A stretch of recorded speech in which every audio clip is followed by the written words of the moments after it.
أعوذ بالله من الشيطان الرجيم. بسم الله الرحمن الرحيم.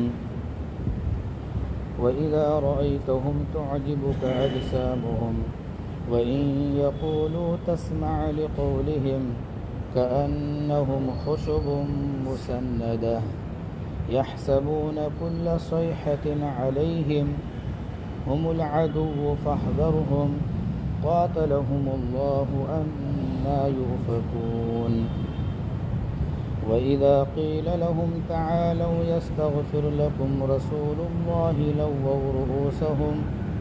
لووا رؤوسهم ورأيتهم يصدون وهم مستكبرون. سواء عليهم أستغفرت لهم أم لم تستغفر لهم لن يغفر الله لهم إن الله لا يهدي القوم الفاسقين. هم الذين يقولون لا تنفقوا على من عند رسول الله حتى ينفضوا ولله خزائن السماوات والأرض ولكن المنافقين لا يفقهون. يقولون لئن رجعنا إلى المدينة ليخرجن الأعز منها الأذل ولله العزة ولرسوله وللمؤمنين ولكن المنافقين لا يعلمون. صدق الله العظيم. اللہ رب العزت کا بے انتہا فضل و کرم، بڑا احسان ہوا کہ اللہ رب العزت نے ہم سب کو عشاء کی نماز جماعت کے ساتھ ادا کرنے کی توفیق عطا فرمائی، اور اسی طریقے سے اللہ رب العزت نے ہم سب کو تھوڑی دیر بیٹھ کر قرآن مجید کی مختصر تفسیر سننے کا موقع نصیب فرمایا۔ جن آیتوں کی تلاوت کی گئی ہے یہ سورۃ المنافقون کی آیتیں ہیں، اور جو ہے الحمد انشاءاللہ آج ہمارا سورۃ المنافقون کا جو پہلا رکوع ہے وہ مکمل ہوگا۔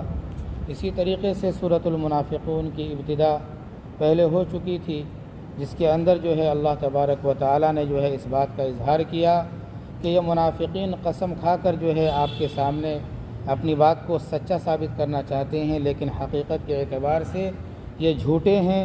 انہوں نے اپنی قسموں کو ڈھال بنا رکھا ہے، خود بھی اللہ کے راستے سے رکے ہوئے ہیں، دوسروں کو بھی روکتے ہیں۔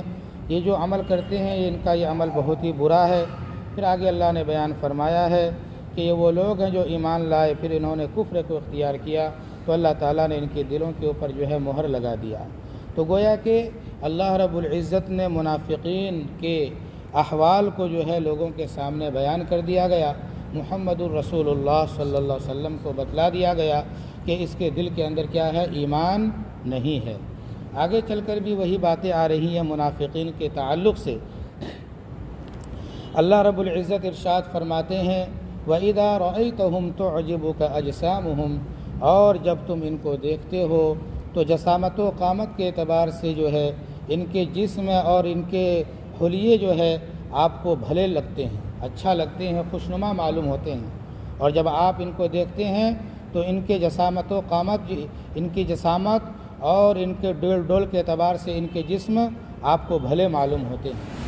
منافقین جو تھے کالے کلوٹے نہیں تھے عام طور پہ، عبداللہ ابن ابی ابن سلول خاص طور پر، کہ وہ جو ہے گورا تھا، چٹا تھا، خوبصورت تھا، صحت مند تھا اور لمبا چوڑا تھا، دیکھنے کے اعتبار سے بہت ہی اچھا لگتا تھا۔ تو اے پیغمبر جب آپ ان کو دیکھتے ہیں تو ان کے جسم آپ کو بھلے لگتے ہیں، خوشنما معلوم ہوتے ہیں، بہت اچھے لگتے ہیں، دیکھنے میں بڑے اچھے لگتے ہیں، لیکن اندر سے کیا تھے، بڑے خراب تھے۔ وَإِن يَقُولُوا تَسْمَعْ لِقَوْلِهِمْ، اور یہ جو کہتے ہیں تو ان کی باتوں کو آپ سننے لگتے ہیں، یعنی یہ جو کلام کرتے ہیں، جو فصاحت بلاغت جو ہے منافقین کی زبان پر ہوتا ہے عام طور پہ، کہ ایسی باتیں کرتے ہیں، چپڑی باتیں، اور ایسی باتیں زبان سے نکالتے ہیں کہ ایسا لگتا ہے کہ یہ بالکل خاص ہے ہمارے۔ اسی طریقے سے اللہ کے رسول علیہ الصلاۃ والسلام مدینہ کے اندر جب جمعے کے دن خطبہ دینے کے لیے کھڑے ہوتے تھے تو اللہ کے رسول سے پہلے وہ کھڑے ہو کر لوگوں میں اعلان کرتا تھا، وہیں کا رہنے والا تھا، دیکھو یہ اللہ کے رسول ہیں، یہ محمد الرسول اللہ ہیں، ان کی وجہ سے جو ہے تم سب کو عزت ملی، یہ لوگوں کے اندر کیا کرتا تھا، اعلان کرتا تھا، لیکن اندر سے ماننے والا نہیں تھا۔ تو ان کی باتیں اتنی اچھی معلوم ہوتی تھی، اور جو وہ کلام کرتے تھے تو گویا کہ ان کے کلام کو سنا جائے، ایسے انداز میں فصیحانہ اور بلیغانہ انداز میں کیا کرتا تھا منافقین گفتگو کرتے تھے۔ اللہ نے بیان فرمایا کأنہم خشب مسندہ، گویا کہ یہ لکڑیاں ہیں جو دیوار سے لگی ہوئی ہیں۔ یہ لکڑیوں کے ذریعے جو ہے ان منافقین کو جو ہے مثال کے ذریعے بیان کیا گیا کہ گویا کہ یہ لکڑیاں ہیں، لکڑیاں ہوں اور دیوار سے لگی ہوئی ہوں تو بھلا معلوم ہوتا ہے۔ مثال کے طور پر دروازہ ہی ہے اور دروازے کو دیکھ لیں، لکڑیاں جو ہے لگی ہوئی ہیں تو دیکھنے میں بھلی معلوم ہوتی ہے، اچھا معلوم ہوتا ہے۔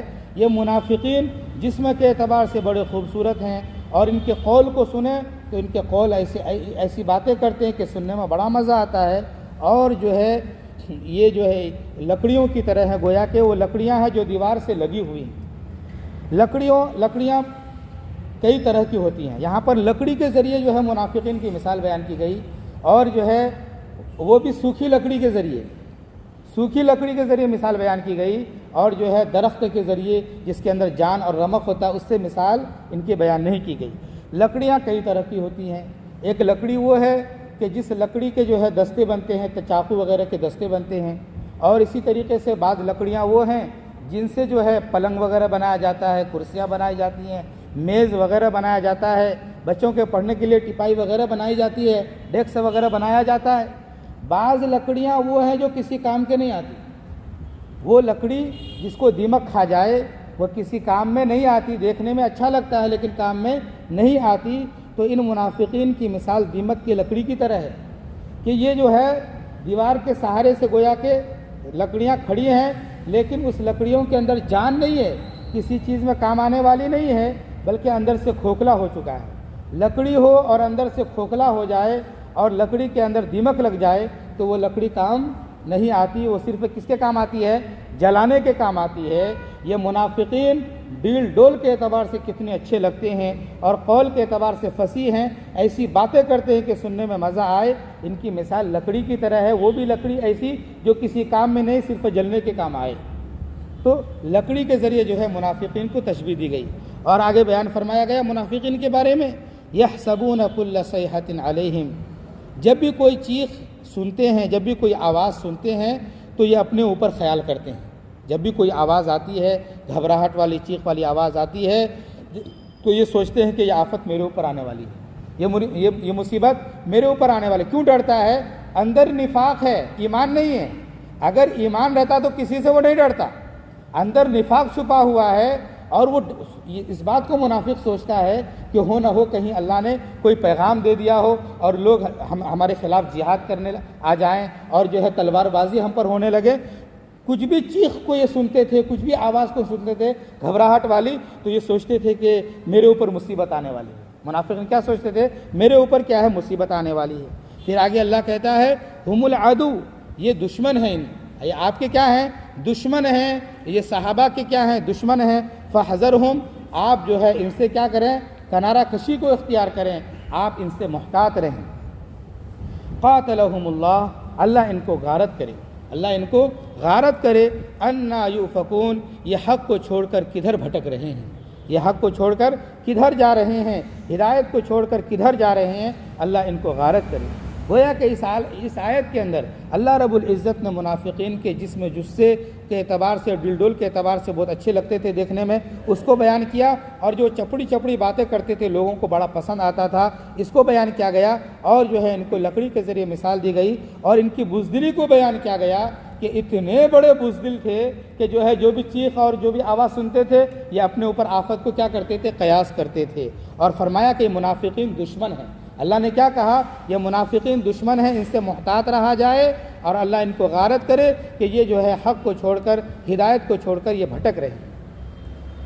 آگے بیان کیا گیا وَإِذَا قِيلَ لَهُمْ تَعَالَوْا يَسْتَغْفِرْ لَكُمْ رَسُولُ اللَّهِ، اور جب ان سے کہا گیا، یعنی ان منافقین سے کہا گیا آؤ، تعالوا آؤ، یستغفر لکم رسول اللہ کے رسول تمہارے لیے استغفار کریں، لووا رؤوسہم، تو انہوں نے اپنے سر کو پھیر لیا، ورأیتہم یصدون وہم مستکبرون، اور آپ ان کو دیکھتے ہیں کہ یہ جو ہے منہ پھیر لیتے ہیں تکبر کرتے ہوئے۔ جب منافقین کے احوال قرآن کے اندر بیان کر دیا گیا کہ یہ اندر سے جھوٹے ہیں اور جو ہے ظاہر کے اعتبار سے قسمیں کھاتے ہیں لیکن اندر سے کیا ہیں، جھوٹے ہیں، اور ان کی حقیقت کو جب اللہ کے رسول کے اوپر بیان کر دیا گیا تو ان کے خاندان والے، ان کے قبیلے والوں نے ان سے کہا، عبداللہ ابن ابی ابن سلول سے کہا کہ دیکھو تمہاری ہلاکت کا تذکرہ اور تمہارے تعلق سے جو ہے تمہارے نفاق کا ذکر جو ہے قرآن کے اندر آ گیا اور سب کو معلوم ہو گیا، اب کیا کرو، اب بھی موقع ہے بچنے کا، ابھی کیا ہے، موقع ہے بچنے کا کہ تم جو ہے رسول اللہ صلی اللہ علیہ وسلم کے پاس آؤ اور ان سے دعا کی درخواست کرو اور ان سے کہو کہ وہ تمہارے لیے اللہ سے مغفرت کریں اور اللہ تمہارے نفاق کا جو تمہارا گناہ اس کو معاف کر دے گا۔ تو عبداللہ ابن ابی ابن سلول اکڑ پن اس کے اندر بہت زیادہ تھا، وہ کہنے لگا اوہ تم لوگوں نے کہا تھا ایمان لاؤ تو میں نے ایمان لے آیا، بخاری کے اندر روایت ہے، تم لوگوں نے کہا کہ ایمان لاؤ تو ہم نے ایمان لے آیا، تم لوگوں نے کہا کہ زکوٰۃ دو تو زکوٰۃ دے دی، اب تم کہتے ہو کہ محمد کو سجدہ کریں، گویا کہ سجدہ کرنے کا حکم نہیں تھا بلکہ ان سے دعا کی درخواست کریں کہ تمہارے لیے استغفار کریں۔ وہ کہنے لگا کیا میں محمد کو سجدہ کروں، ان کے پاس جاؤں، میری بھی کوئی عزت ہے یا نہیں ہے، بار بار تم مجھے وہاں پر بھیجنے کی کوشش کر رہے ہو۔ اپنے خاندان والوں کو اس طریقے کا کیا دیا، جواب دے دیا۔ تو بہرحال ان کے خاندان والوں نے ان سے کہا کہ آؤ رسول اللہ صلی اللہ علیہ وسلم سے جو ہے دعا کی درخواست کرو، یہ تمہارے لیے مغفرت کریں گے، تو جو تمہاری سے بڑی بڑی غلطیاں ہو گئی ہیں اللہ ان کو معاف کر دے گا۔ جب ان سے کہا گیا کہ آؤ رسول تمہارے لیے استغفار کریں، اللہ کے رسول، لووا رؤوسہم، تو وہ جو ہے اپنے سروں کو ہلانے لگے، مٹکانے لگے، نہیں جاؤں گا، اپنے سروں کو ہلانے لگے۔ وَرَأَيْتَهُمْ يَصُدُّونَ وَهُمْ مُسْتَكْبِرُونَ، اور اے پیغمبر صلی اللہ علیہ وسلم، اور آپ ان کو دیکھتے ہیں کہ تکبر کرتے ہوئے اپنے چہرے کو، اپنے منہ کو کیا کر رہے ہیں، پھیر رہے ہیں، یعنی استغفار کی طرف نہیں آ رہے ہیں، رجوع الی اللہ کی طرف نہیں آ رہے ہیں، بلکہ اور تکبر کرتے ہوئے کیا ہے، مٹک رہے ہیں۔ پھر آگے اللہ نے بیان کیا کہ جب ان کی یہ حالت ہے کہ یہ جو ہے استغفار کرنا بھی نہیں چاہتے ہیں، رسول سے دعا کی درخواست کرنا بھی نہیں چاہتے ہیں، بالکل جو ہے متکبر ہو چکے ہیں، تو اللہ نے بیان کر دیا سواء علیہم استغفرت لہم ام لم تستغفر لہم، اے پیغمبر صلی اللہ علیہ وسلم اب آپ پر ان کے لیے برابر ہے کہ آپ ان کے لیے استغفار کریں یا نہ کریں، آپ کے لیے برابر ہے۔ آپ استغفار کریں گے بھی تو ان کے لیے جو ہے استغفار کو قبول نہیں کیا جائے گا، ان کے دلوں کے اوپر مہر لگا دی گئی، ان کے دلوں پر کیا لگا دی گئی ہے، مہر لگا دی گئی ہے۔ آپ کتنا بھی ان کے لیے استغفار کریں یا نہ کریں، سب ان کے لیے برابر ہے، اب ان کو معافی ملنے والی نہیں ہے۔ اللہ نے کہا لن یغفر اللہ لہم، کہ ان کو ہرگز معاف نہیں کیا جائے گا، ان کی ہرگز مغفرت نہیں ہوگی۔ پھر آگے اللہ نے کہا ان اللہ لا یہدی القوم الفاسقین، یقیناً اللہ تبارک و تعالیٰ جو ہے فاسق قوم کو ہدایت نہیں دیتا۔ اللہ ان لوگوں کو ہدایت نہیں دیتا جو ہدایت کے قریب ہونا نہیں چاہتے، اللہ تعالیٰ پھر ایسے لوگوں کو ہدایت نہیں دیتا۔ جس کے اندر تھوڑا طلب ہوتا ہے اللہ تعالیٰ اسی کو کیا کرتے ہیں، ہدایت سے ہمکنار کرتے ہیں۔ تو یہ منافقین کو کیسے ہدایت ملتی، ایک تو ایمان قبول کر کے آ گئے، پھر کفر کو اختیار کر لیا، پھر خاندان والوں نے کہا کہ رسول اللہ کے ذریعے استغفار کرا لو، اللہ سے جو ہے وہ تمہارے لیے دعا کریں گے تو اللہ تمہاری مغفرت کر دیں گے، تمہارے گناہوں کو معاف کر دیں گے، تو وہ اس سے بھی مکرنے لگے۔ تو پھر اللہ تعالیٰ ایسے فاسقوں کو اللہ تعالیٰ ہدایت نہیں دیتا۔ پھر آگے منافقین ہی کا تذکرہ ہے۔ یہ وہ باتیں ہیں جو غزوہ مستلق کے موقع پر منافق نے کہا تھا۔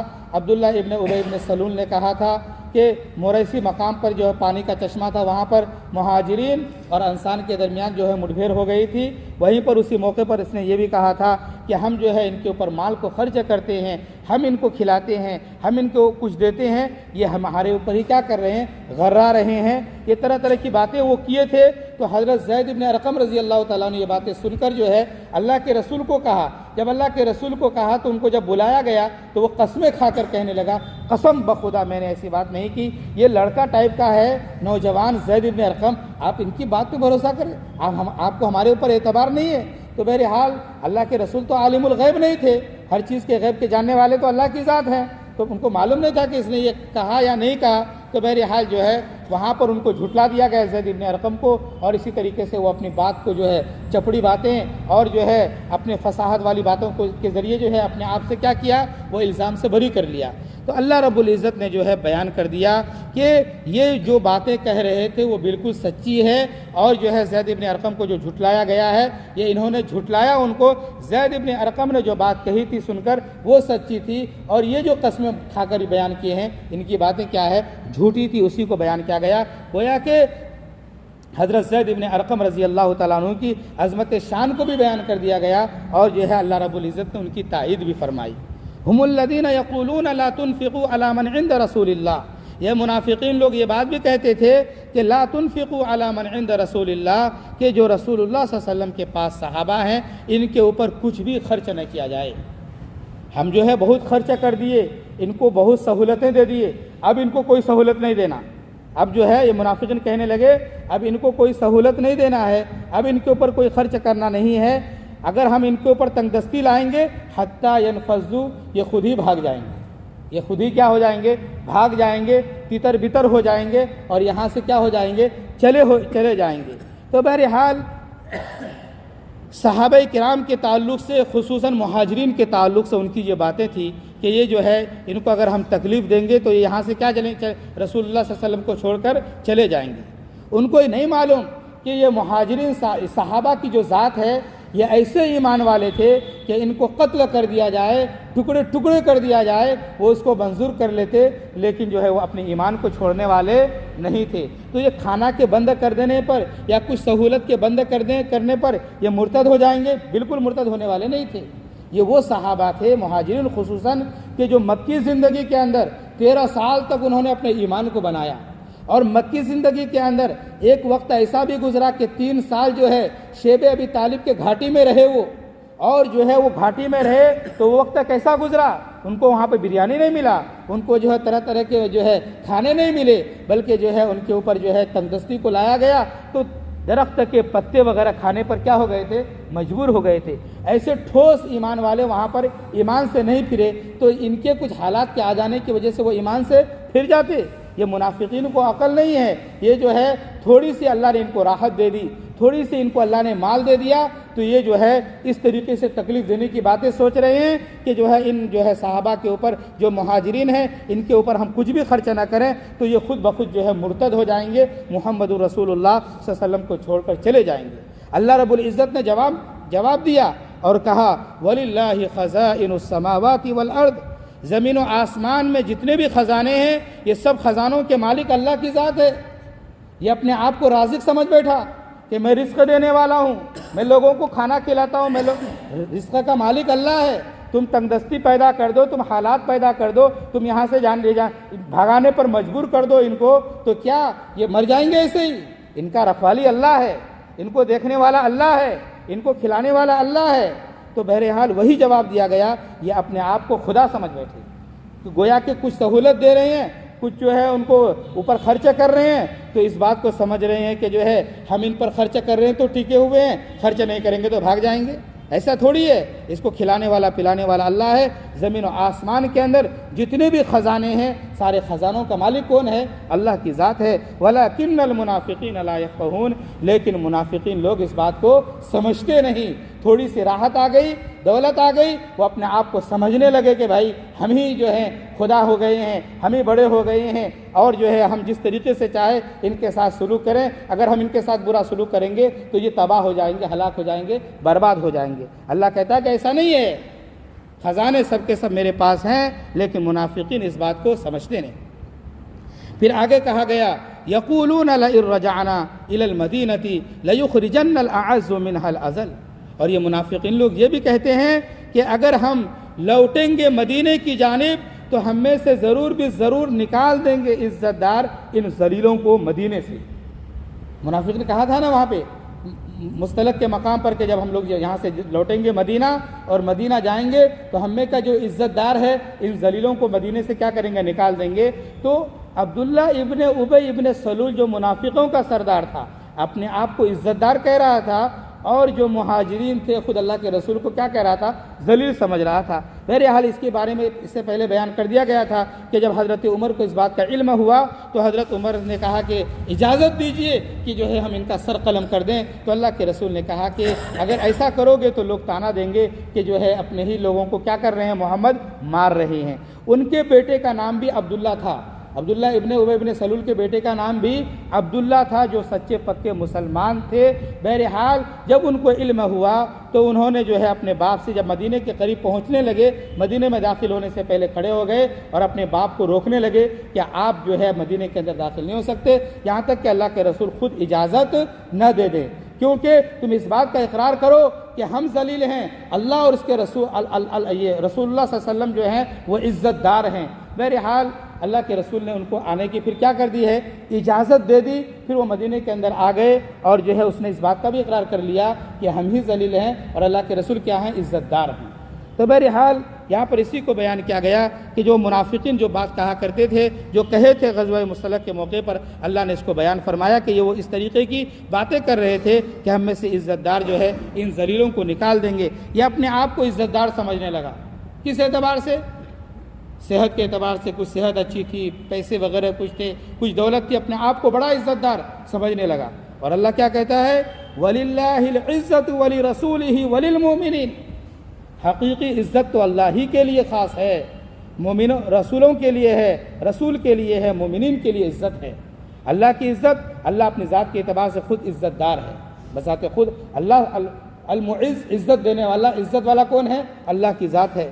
اور رسول اللہ کی پیروی مکمل طور پر کرنے والے اور اللہ کو مکمل ماننے والے رسول ہوتے ہیں، تو گویا کہ رسول بھی کیا ہو گئے، عزت والے، اور مومنین بھی عزت والے ہیں کہ اللہ اور اس کے رسول کے حکم پر چلنے والے، تو یہ بھی کیا ہیں، عزت دار ہیں، عزت والے ہیں۔ تو عزت اللہ ہی کے لیے ہے، رسول کے لیے ہے اور مومنین کے لیے ہے۔ یہ منافقین اپنے آپ کو عزت دار سمجھ رہے ہیں، یہ اصل عزت دار نہیں ہے، اور عزت اور ذلت کا مالک اپنے آپ کو سمجھ رہے ہیں کہ ہم ان کو نکال کر ذلیل کر دیں گے اور ہم عزت دار لوگ نکال کر کیا کریں گے، ذلیل کر دیں گے۔ حالانکہ عزت کا مالک کون ہے؟ اللہ کی ذات ہے۔ وَتُعِزُّ مَن تَشَاءُ وَتُذِلُّ مَن تَشَاءُ، اللہ جسے چاہتا ہے اسے عزت سے نوازتا ہے اور اللہ جسے چاہتا ہے اسے ذلیل کرتا ہے۔ تو عزت اور ذلت کا مالک کون ہے؟ اللہ ہے۔ لیکن یہ منافقین سمجھنے لگے کہ جو ہے عزت والے ہم ہیں اور ذلیل کرنے والے، ذلت والے بھی، لوگوں کو ذلیل کرنے والے اور جو ہے پستی میں لوگوں کو پہنچانے والے، اس کے مالک ہم ہیں، حالانکہ وہ اس کے کچھ بھی مالک نہیں ہے۔ تو اللہ نے اس کو بیان کر دیا کہ اصل عزت اللہ کے لیے اور اس کے رسول کے لیے ہے اور مومنین کے لیے ہے۔ پھر آگے بیان فرمایا گیا، وَلَكِنَّ الْمُنَافِقِينَ لَا يَعْلَمُونَ، لیکن یہ منافق لوگ جو ہے اس بات کو جانتے نہیں، سمجھتے نہیں، اپنے آپ کو عزت دار سمجھ رہے ہیں،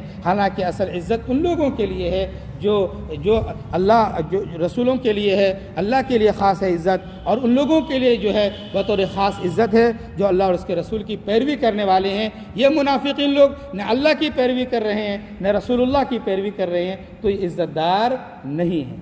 بہرحال یہ ایک رکوع مکمل ہوا۔ یہ اس پورے ایک رکوع کے اندر جو ہے منافقین کے تعلق سے اللہ رب العزت نے بیان فرمایا اور منافقین کے نفاق کو بھی جو ہے ظاہر کر دیا گیا، یہاں تک کہ ایک وقت آیا کہ یہ منافقین لوگوں کو جو ہے ذلت کا سامنا کرنا پڑا، یہاں تک کہ جو منافقین لوگ توبہ کر لیے تھے وہ تو بچ گئے، لیکن جو بغیر توبہ کے چلے گئے منافقین لوگ، وہ ہمیشہ کے لیے کہاں رہیں گے؟ جہنم ہی کے اندر رہیں گے، ہمیشہ کے لیے ذلیل ہو کر رہیں گے اور ان کو کبھی عزت ملنے والی نہیں ہے۔ بس اللہ رب العزت سے دعا فرمائے کہ اللہ تعالی ہم تمام لوگوں کو ان واقعات سے، ان باتوں سے اور منافقین کے ان تذکرے سے اللہ تعالی ہم سب کو نفاق سے بچنے کی توفیق عطا فرمائے، اور اللہ تعالی ہمیں کامل الایمان والا مسلمان بنائے، یقین کامل نصیب فرمائے، سچا پکا مسلمان بنائے، اور اللہ ہم سب کو اپنے ایمان کے اندر خلوص نصیب فرمائے، اور اللہ تعالی ہم سب کو اسلام کے لیے جینے اور اسلام ہی کے لیے مرنے کی توفیق عطا فرمائے،